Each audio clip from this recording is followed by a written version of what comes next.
తర్వాత వంటశాలల ఆధునీకరణ కాదు, పాలమూరు యూనివర్సిటీ, ఉస్మానియా 2 సంవత్సరాల నుంచి మెస్ పిల్లలు వస్తున్నాయి పిల్లలకు. సంపన్నుల పిల్లలకంతా బెడ్స్ పిలాని, టాటా ఇన్స్టిట్యూట్లు, అమెరికా. ఇప్పుడు కింది వర్గాలన్న బీసీ కులాన్ని నేను ప్రస్తావించని, పేదరికం వల్లనో దైన్యం వల్లనో ఈ దేశంలో ఉన్న సామాజిక అసమత్వం వల్ల ఆ యూనివర్సిటీలో ఉన్న అంత పేద పిల్లలు 2 సంవత్సరాల నుంచి వాళ్ళకి మెస్ పిల్లలు వస్తలేవు.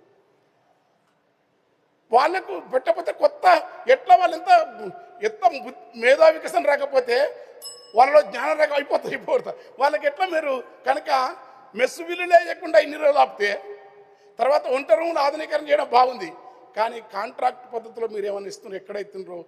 నాకు తెలిసిన ఒక సర్వేల మిత్రుడు, ఒక ఎకనామిస్టు, ఒక ఆరోగ్యకర్త చేసిన సర్వేలో అన్ని హాస్టల్లో కల్తీ సరుకులు, నాసిరకం సరుకులు వాడుతున్నారు.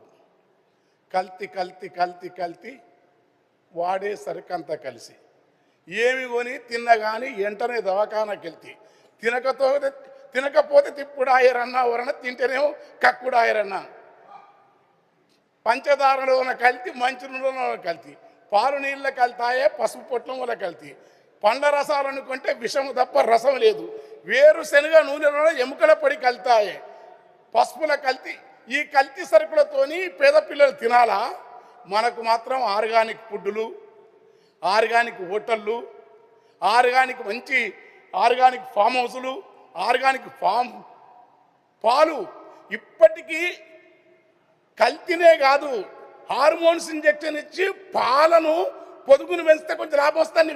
బ్యానింగ్ లేదు, దానిలో నిషేధం లేదు. కోళ్లకు నెల కోడిని 6 నెలల కోడి నిషేధం లేదు.